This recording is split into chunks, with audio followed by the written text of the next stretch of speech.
Did you know there's a chemical in your body that wasn't there before the 1950s?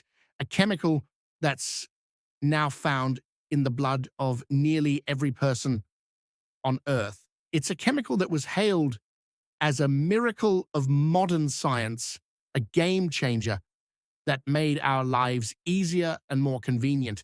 But this miracle came at a hidden cost, a cost that we're only now beginning to understand. This is the story of a chemical revolution that promised a brighter future but delivered a legacy of pollution and disease. Our story begins in the post-World War II era, a time of unprecedented innovation and optimism. Scientists were creating a whole new world of synthetic materials, from plastics to pesticides. One of the most celebrated of these was a class of chemicals known as and polyfluoroalkyl substances, or PFAS. These forever chemicals were unlike anything seen before. They were incredibly stable and resistant to heat, water, and oil. This made them perfect for a wide range of applications, from non-stick cookware to stain-resistant carpets. The star of the PFAS family was a chemical called PFOA, also known as C8. It was the secret ingredient that made Teflon non-stick and Scotchgard stain repellent.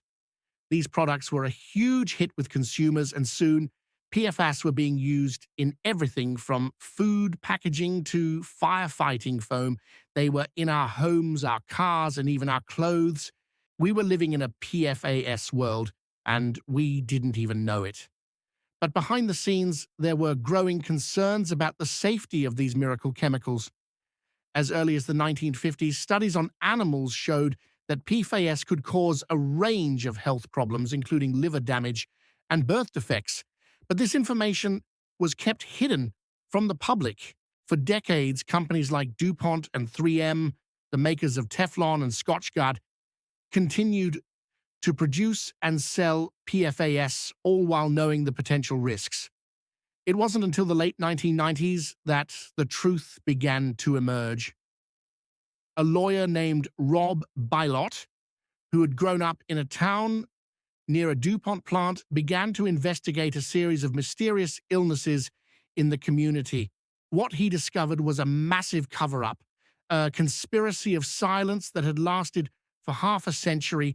DuPont had been dumping millions of pounds of PFOA into the Ohio River, contaminating the drinking water of thousands of people. The legal battle that followed was long and arduous, but in the end, the truth prevailed. In 2017, DuPont and its spin-off company, Chemours, agreed to pay over $600 million to settle thousands of lawsuits, but the damage had already been done.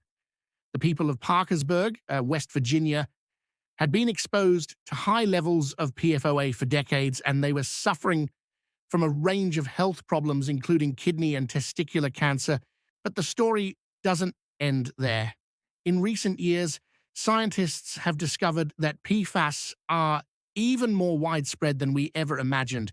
They're in our food, our water, and even the air we breathe. They've been found in the most remote corners of the globe, from the Arctic to the Antarctic. They're in the blood of polar bears, penguins, and nearly every human on Earth.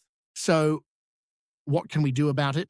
The good news is that there are steps we can take to reduce our exposure to PFAS. We can filter our drinking water, avoid non-stick cookware, and choose products that are free of these forever chemicals. But the real solution lies in holding corporations accountable and demanding stronger regulations from our governments. The story of PFAS is a cautionary tale about the dangers of unchecked corporate power and the importance of scientific transparency. It's a reminder that progress at any cost is not progress at all, and it's a call to action for all of us to demand a healthier, safer world for ourselves and for future generations.